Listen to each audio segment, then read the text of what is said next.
Halo Ibu. Halo dokter. Gimana Bu? Apa nih yang bisa dibantu? Ya biasalah dok, nanya perkembangan anak. Kemarin waktu Mira anakku usianya 18 bulan. Kami sudah melakukan deteksi mandiri pakai panduan dari buku KPSP. Dan hasilnya juga sejauh ini baik. Ya ada beberapa juga yang masih perlu distimulasi sih. Nah untuk sekarang saya mau cek yang untuk tes daya dengar dok. Oh begitu, syukurlah Bu kalau begitu. Nah sekarang usia anaknya berapa Bu? 20 bulan dok, hampir 21 bulan. Oke, baik kalau begitu. Kita pakai instrumen tes daya dengar untuk usia 18 sampai 24 bulan saja ya Bu. Iya dok, masih sama kan aspeknya? Ada kemampuan ekspresif, reseptif, dan juga visual. Ya betul Bu, wah sudah hafal nih, bagus. Hafal dong dok, kan tes daya dengar ini sudah dilakukan secara berkala. Wah hebat namanya. Nah ya sudah, kita mulai masuk ke kemampuan ekspresif dulu ya Bu. Siap dok. Oke, boleh? Sudah siap? Sudah dok. Oke deh, kalau anaknya sudah bisa menyebutkan berapa kata Bu? Kata-kata selain papa dan mamanya. Berapa ya? Saya tidak terlalu menghitung sih dok. Kalau seperti susu, minum, minta, apakah itu termasuk dok? Ya, itu sudah termasuk kok Bu. Kalau itu sepertinya sudah bisa banyak sih dok. Dia bisa bilang minum, makan, minta, bobo, apalagi ya? Lupa deh. Apakah ini terkait dengan kemampuan anak 18 bulan yang seharusnya sih bisa mengucapkan 10 kata ya? Ya, rata-rata memang segitu Bu.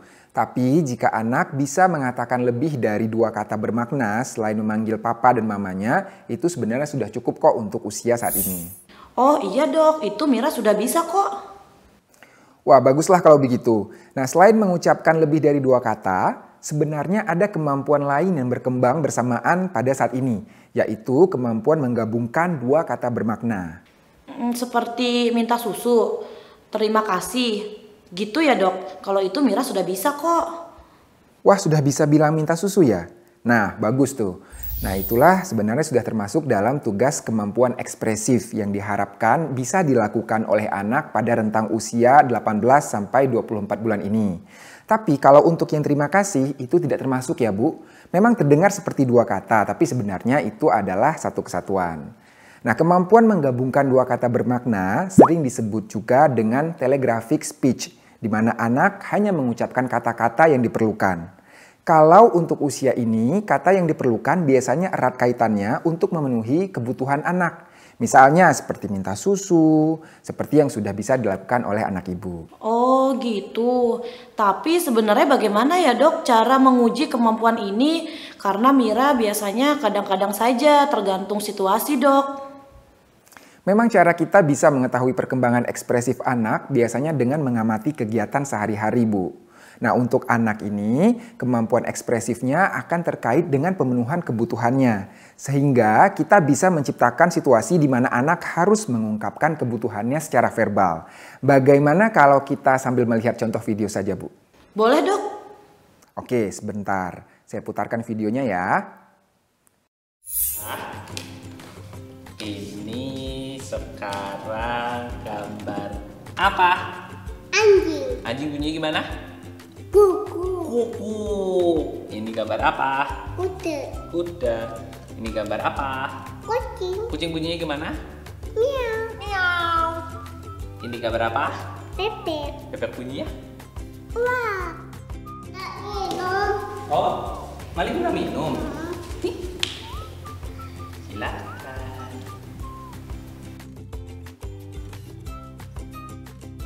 Jadi bawa lagi ya. Bilangnya? Kasih. Sama-sama. Main lagi boleh? Dadah. You.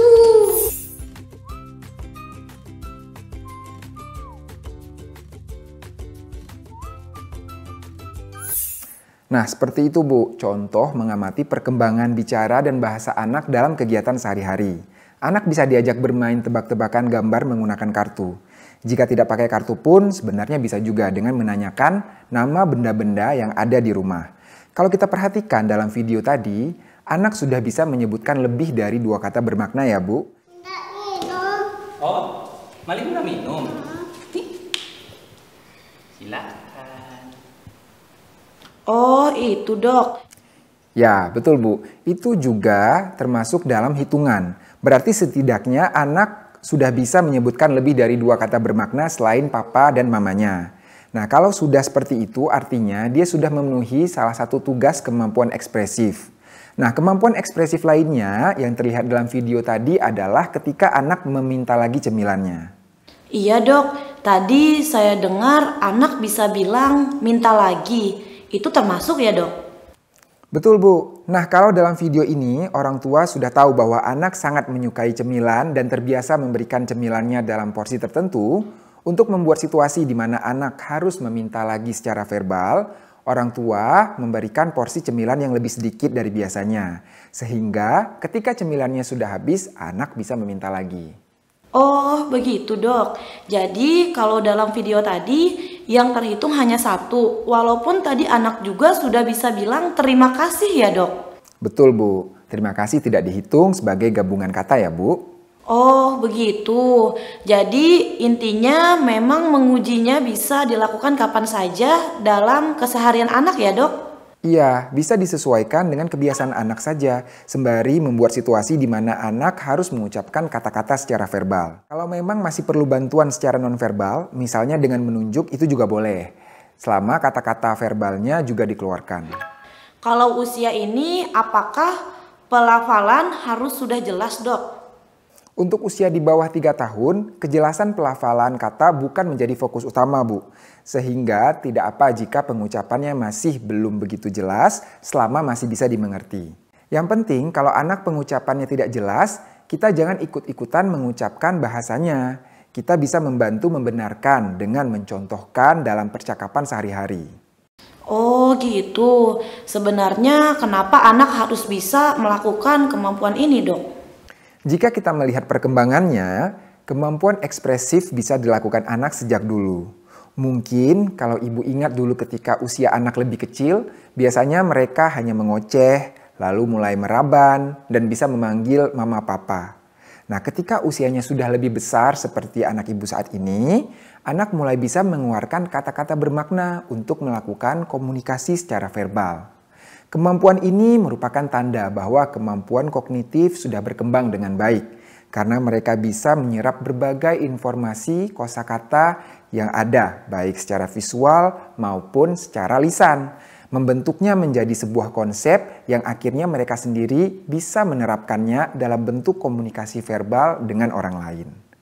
Secara fisiologis, kemampuan ekspresif ini juga didukung dengan semakin matangnya syaraf dan otot organ bicara yang membantu anak bisa membentuk kata-kata yang diinginkan.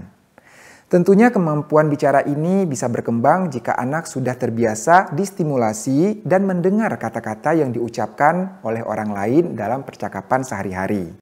Kalau anak usianya sudah 18 bulan tapi tidak mengeluarkan setidaknya 3 kata selain mama dan papa, atau ketika sudah berusia 24 bulan tidak bisa menggabungkan setidaknya 2 kata bermakna, bisa jadi itu adalah indikasi dari adanya keterlambatan atau gangguan pada aspek tertentu yang perlu dilakukan diagnosis lebih lanjut oleh ahli perkembangan anak. Seperti itu Bu. Oh begitu dok. Jadi kalau memang anak belum bisa pada usia yang disebutkan tadi, memang harus langsung berkonsultasi dengan dokter atau ahli perkembangan anak lainnya dok? Betul sekali Bu. Oh iya ya. Kalau untuk kemampuan ekspresif ini sepertinya Mira sudah bisa dok. Tapi nanti saya akan tetap lakukan tes deh supaya lebih pasti. Baik Bu. Lalu apalagi dok tes berikutnya? Berikutnya kita akan masuk ke tes kemampuan reseptif ya Bu. Oke dok.